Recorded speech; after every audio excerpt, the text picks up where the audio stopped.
This tutorial where we'll be going through the chemistry paper that was written by candidates in the year 2025. Right.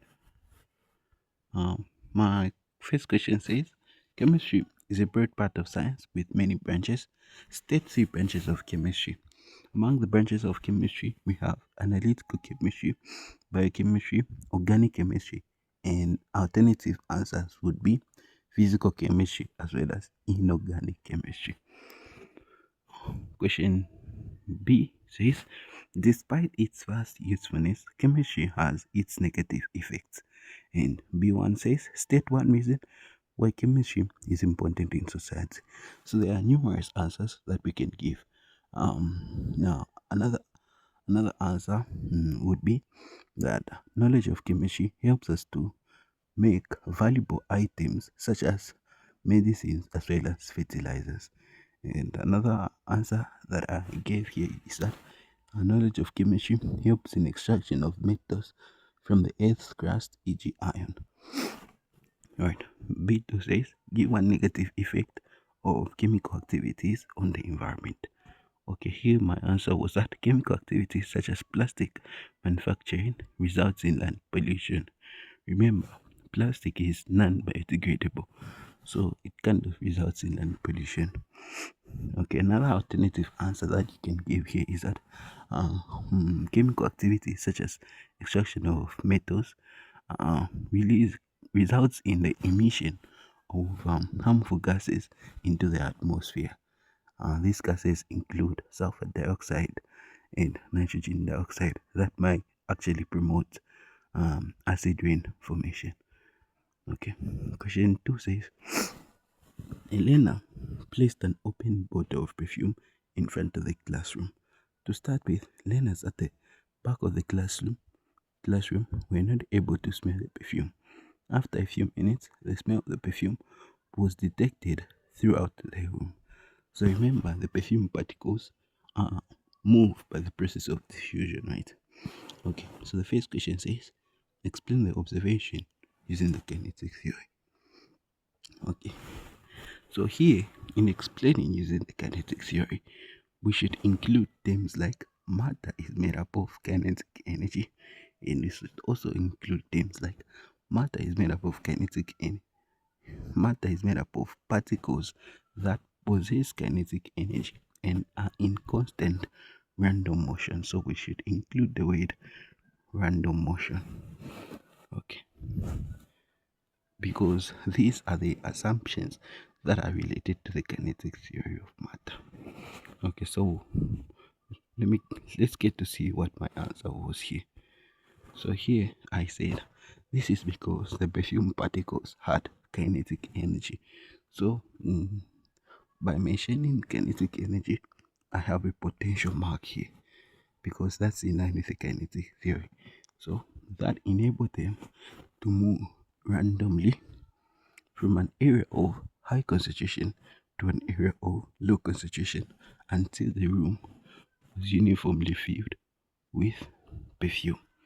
Okay, so here I'm explaining diffusion, and it's of primary importance that you know that the process of diffusion stops once there is an equal distribution of the perfume particles throughout the room.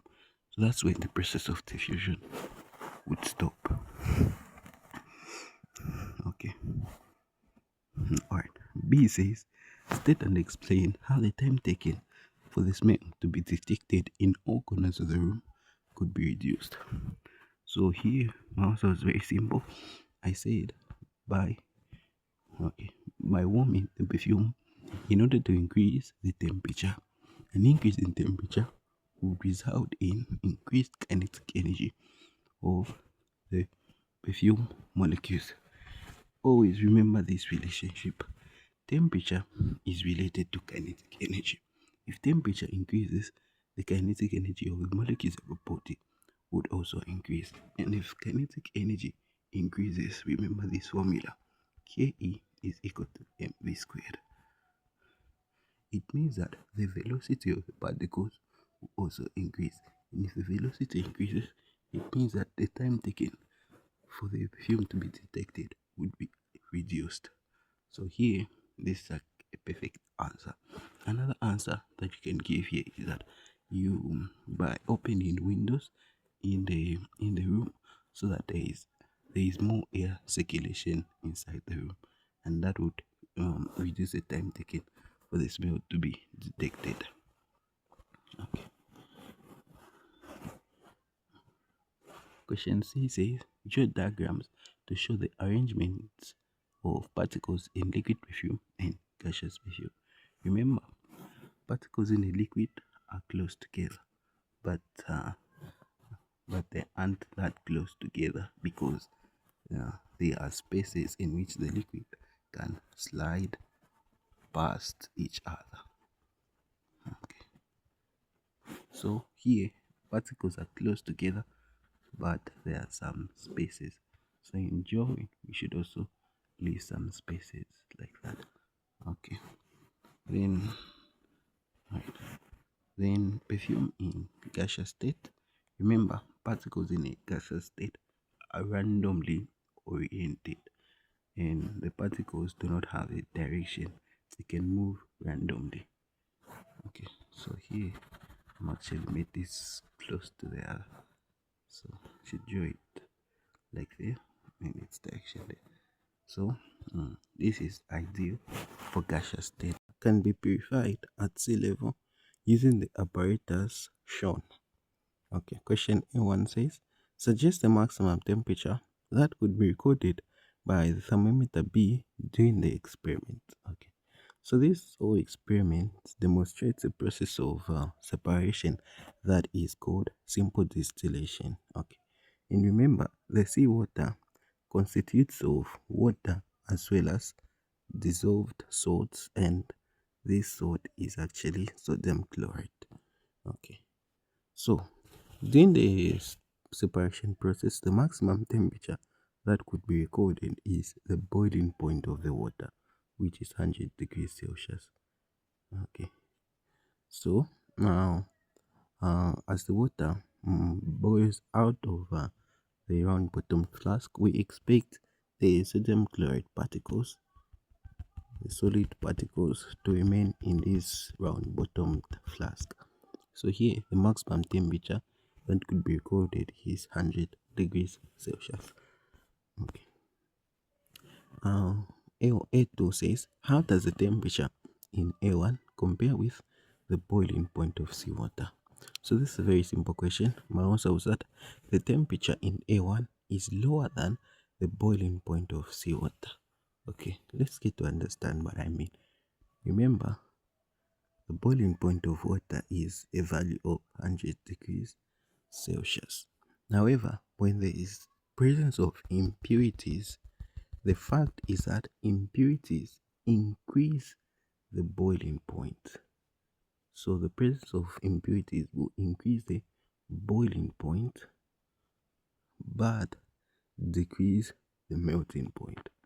Okay. So if the question asked about the melting point, then the melting point would be decreased.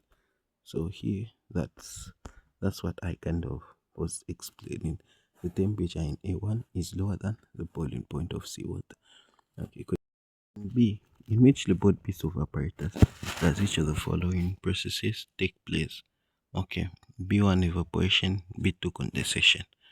Okay, evaporation is a change of state from liquid to gas.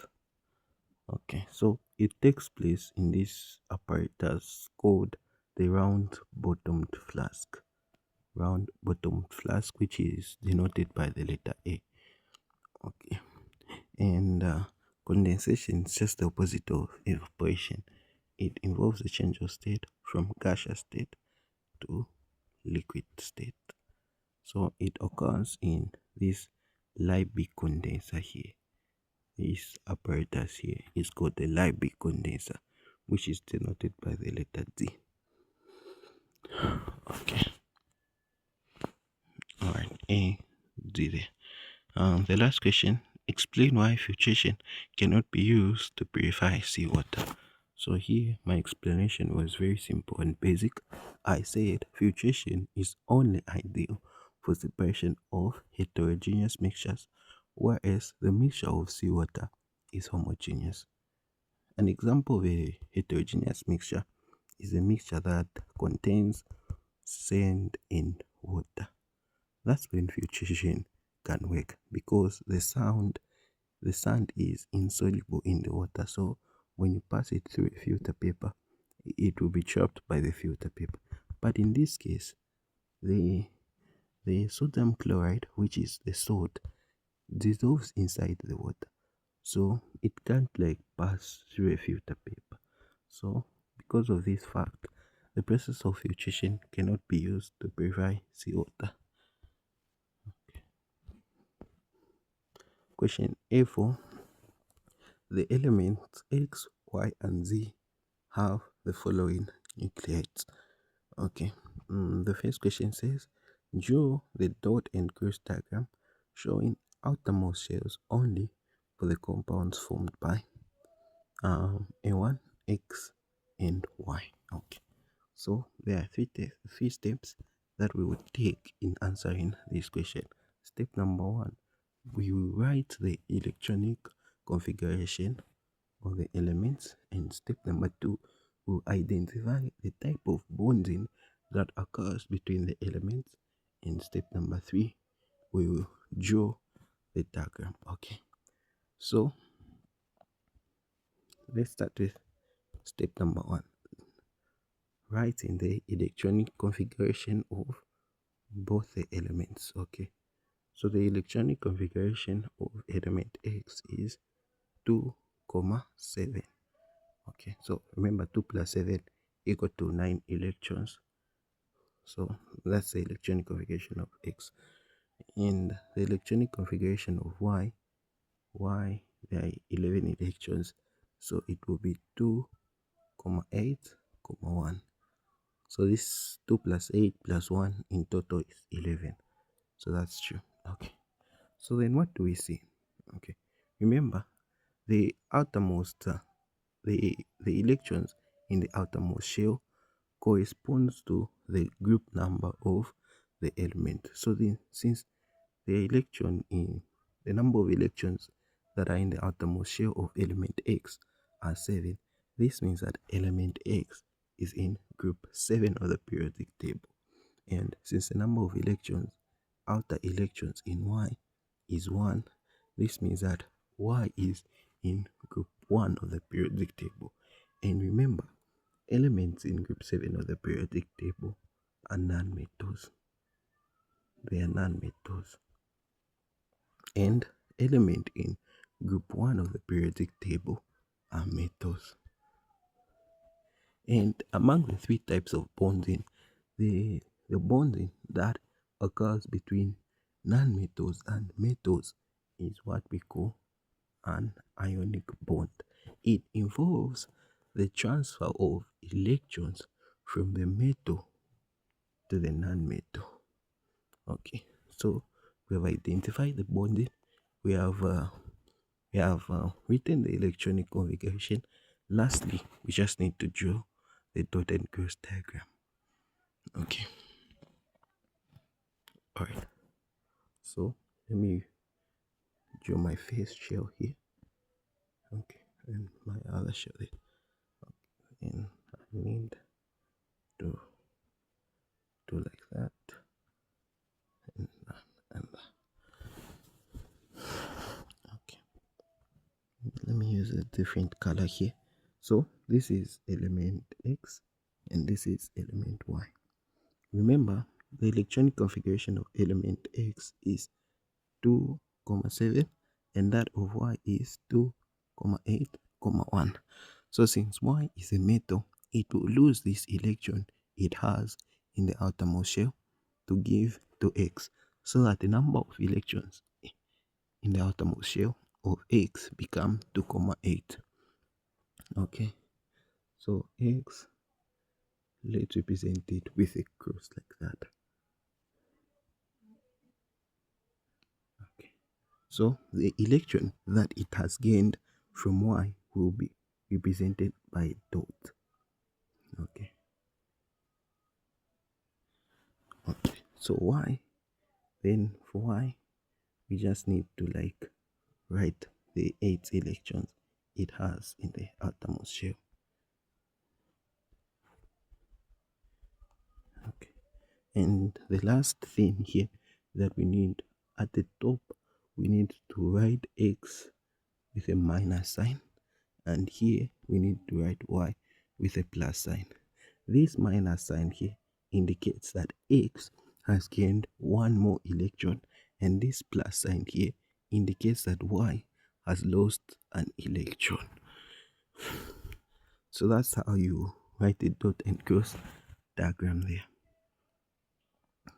Okay. B2, X, and Z. Okay, so we'll draw it here.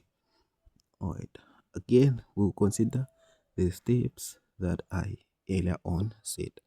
Okay, for X, we have already identified that the electron configuration is 2,7.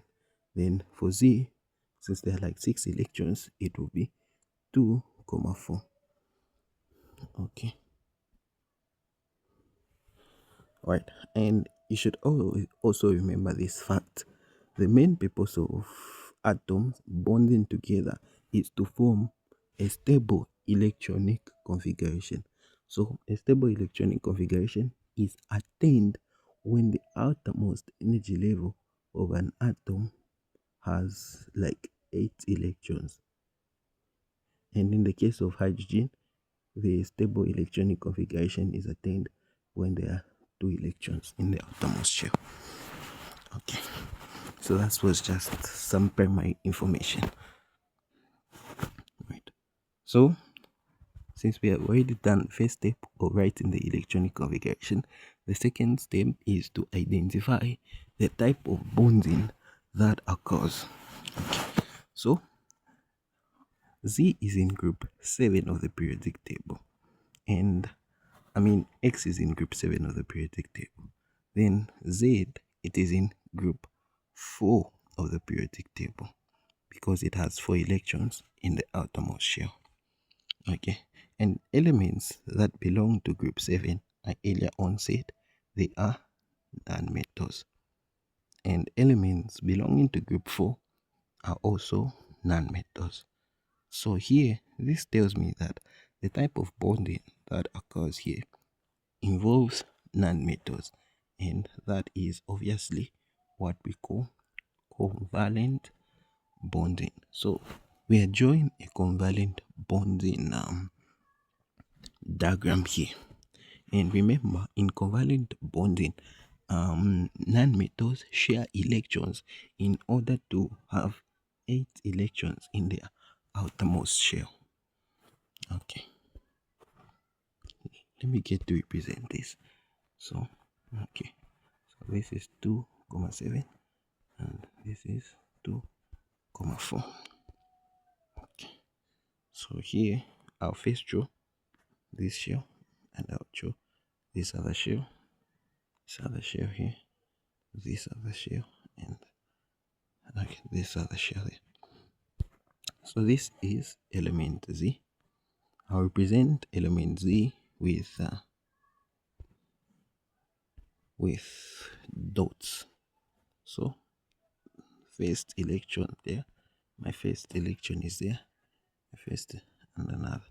So this means that since there are 4, the number of electrons for Z are finished. Then for X, okay, so this is X, this is X, this is X, and this is X. So for X, it has 7 electrons in its outermost shell. So 1, 2, 3, 4, 5, 6, and 7 there. So then again, okay, then 7 there. Again here,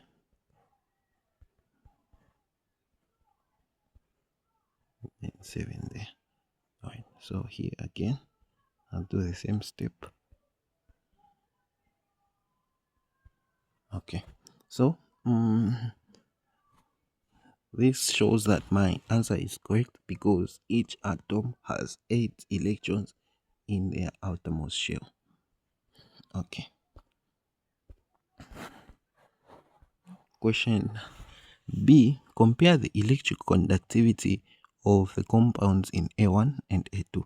Remember, the compound in A1 is an ionic compound, and ionic compounds, they are good conductors of electricity in aqueous and molten state, while the compound in A2, it is a covalent compound, and covalent compounds are generally non-conductors of electricity. Okay. In question C says, state the location of element X on the periodic table. To locate an element, you need to know the element's group number as well as the period number. So, okay, let me get back to this Euclid representation. So, to know the group number of an element, we just need to write its electronic configuration. So, the electronic configuration of X is 2,7, and the number of electrons in the outermost shell would tell us the group number of an element. So since there are 7, it means that X belongs to group 7 of the periodic table. And in order to know the period of an element, we just need to count the number of shells. For element X, there are basically 2 shells. One shell having 2 electrons and the other shell having 7 electrons. So this tells us that X is in period 2 of the periodic table. Okay. Right. So that's it for question 4. Let's get to answer question 5. Question 5 says, study the experiment set up shown. Okay. Why should the litmus paper used be damp? Okay. First, we need to understand what is occurring here. So, my first step here would be to write the chemical equation. So, we have ammonium chloride in excess magnesium oxide. Okay, so magnesium oxide plus ammonium chloride. So, here, then solid state. So, this process here, when you react a base with an ammonium salt, remember ammonium gas is produced. So we have ammonia gas being produced plus water, then plus the salt of magnesium chloride. Okay, so my main intent here was just to show you that the ammonia gas is produced. Okay, and so here we have the ammonia gas. But the question says, why should the litmus paper used be damp? Okay, so the reason why the litmus paper being used should be damp is that the ammonia gas here reacts with the water to form ammonium hydroxide. Remember, it's the hydroxide ions that would change the color of the litmus paper. Okay, so here I presented my answer to be so that the ammonia gas reacts with water to form ammonium hydroxide. Okay, it is the hydroxide ions that would change the color of the litmus paper. So that's the main reason why the litmus paper being used should be damp. Okay. Question B, describe what would be observed in the experiment. Okay, so since ammonium hydroxide is basic in nature, it would change the color of this damp litmus paper from red to blue. So the litmus paper changes color from red to blue. Okay. Question C, write a balanced chemical equation including state symbols for the reaction in the experiment. Okay. Earlier on, I didn't balance the chemical equation, but this time I'll balance. Right, so I've written the balanced chemical equation. Okay, so they said including state symbols. Okay. You should remember this for a fact. When you're preparing ammonia gas is very soluble. So it's highly soluble. So because it is soluble, we need both our reactants to be in solid state so that the ammonia gas that is produced does not dissolve in in any of our reactants. So here the state symbols is solid. Then the magnesium chloride, since it's an ionic compound, it will have an aqueous state. The water is liquid and the ammonia gas is gaseous. And you should always remember this fact when you react any soluble ammonium salt with a base, ammonia gas is produced. So other bases that the examiner can use is potassium hydroxide and calcium hydroxide. Okay. Question D. Ammonium chloride is a soluble salt. Okay. State a suitable method for its preparation and the chemical reagents used. Okay. You should remember this. You can only prepare ammonium and ammonium salt using titration method. Okay. So titration method is the one that is most ideal for preparing ammonium salt, and the reagent that is used, one reagent is ammonium hydroxide and the other reagent is hydrochloric acid. Okay, so the hydrochloric acid HCl will give us the chloride ions, while the ammonium hydroxide will give us the NH4 ions, so that they combine to form ammonia. Right. Question 7. Use the periodic table to state the number 1 group where all the elements have a stable electronic arrangement in the outermost shell. Atoms are said to have a stable electronic arrangement when the number of electrons in their outermost shell is either 2 or it is 8. Okay, you will find that this behavior is only seen by elements that belong to a section of the periodic table that is called group 8. Okay, that's why they are known as that's why they are sometimes referred to as innate gases. Okay, because they don't undergo chemical reactions, in a sense that their atom energy level is saturated. Okay, so here the best answer was group 8. Number 2, number of electron shells in astatine. Okay, to know the number of electron shells, you just need to consider the period in which the element belongs. So astatine belongs to period 6 of the periodic table. Okay, so here it's on period 6, so it has 6 electron shells. Question 3. Formula of the compound formed between fluorine and strontium. Okay, strontium has a valency of 2. Fluorine has a valency of 1. So if this goes there and this guy goes there, so we'll have this guy going here. So this will be my formula, is R and F with a subscript of 2. Question B. Zinc is found in the block of transition elements. Give one general property of all transition elements. Okay. Right. Transition elements are elements that belong to this section of the periodic table.